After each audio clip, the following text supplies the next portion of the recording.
এখানে পরে এই চার্চটি তৈরি হয়েছে।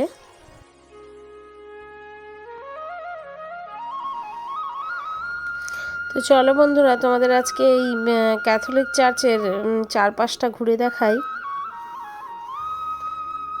এই জায়গাগুলো কিন্তু বান রাজার রাজত্বেরই অংশ। পরে এখানে এই ক্যাথলিক চার্চটি তৈরি হয়েছে। এখানে অনেক শিশুরা পড়াশোনা করে।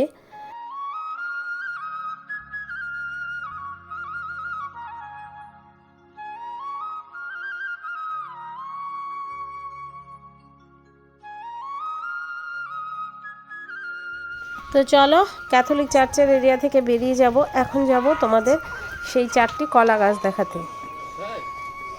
তো দেখো, চলে এসেছি। কথিত আছে যে কলা গাছ 4টা অনেকেই নাকি ধরতে পারে না।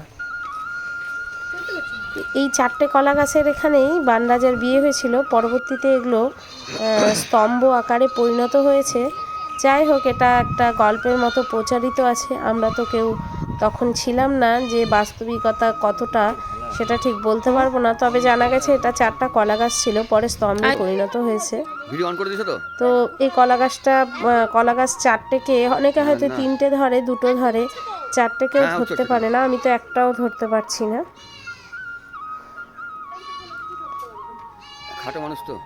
ছোট হাতের ব্যাপার।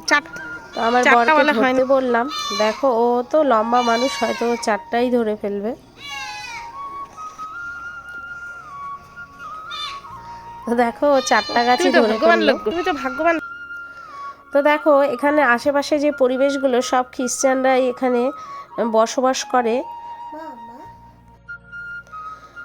তো চলো আমরা এবার এই দিকটা চলে আসি, যেখানে বান রাজার রাজবাড়ি ছিল।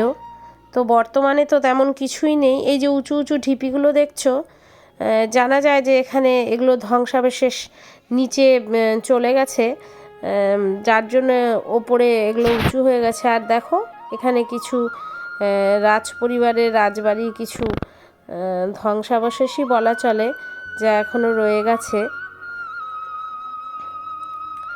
তো দেখো, এতদিনকার প্রাচীন এই ইটগুলো, কত ছোট ছোট ইট।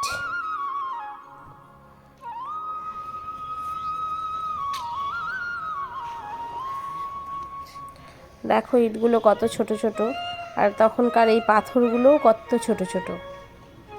এই জায়গাগুলো এখন প্রায় সব সরকারের অধীনেই থাকে। কিছুদিন আগে এখানে ট্যাঙ্ক তৈরি করে সরকারি তরফ থেকে অনেক খনন কার্য চলেছিল। এখানে খনন কার্য করলেও অনেক রাজার জিনিসপত্র পাওয়া যাবে। তবে সাধারণ লোকের সেটা এখতিয়ারের বাইরে, যেহেতু এগুলো সব সরকারের অধীনেই রয়েছে। তো দেখো, আমি এখানে থাকাকালীন একদল চার্চের লোকজন ঢুকেছে। তারা হয়তো বাইরে থেকে এই জায়গাটা ভিজিট করতে এসছে, দেখতে এসছে, বা এখানে হয়তো কিছুটা সময়ও কাটাবে, তাই সবাই ঘুরে ঘুরে দেখছে। দেখো, সবার প্রায় হোয়াইট কালারের ড্রেস।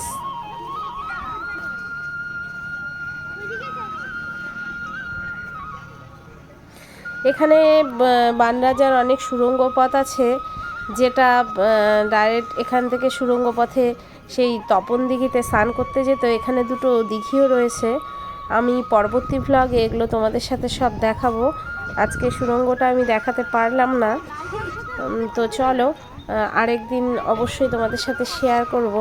তো আমার বাড়ি থেকে প্রায় 6-7 কিলোমিটারের মধ্যেই এই ঐতিহাসিক জায়গাটা, যেটার নাম অনেকেই জানে এবং অনেক প্রচলিতও রয়েছে। তো তোমরা যদি কেউ দক্ষিণ দিনাজপুরের আশেপাশে কোনো সময় এসে থাকো, এখানে নিশ্চয়ই ঘুরে যাবে। তো বন্ধুরা দেখো, আজকের এই ঐতিহাসিক জায়গাটি তোমাদের কেমন লাগলো অবশ্যই কমেন্ট করে আমাকে জানাবে এবং সাথে থাকবে।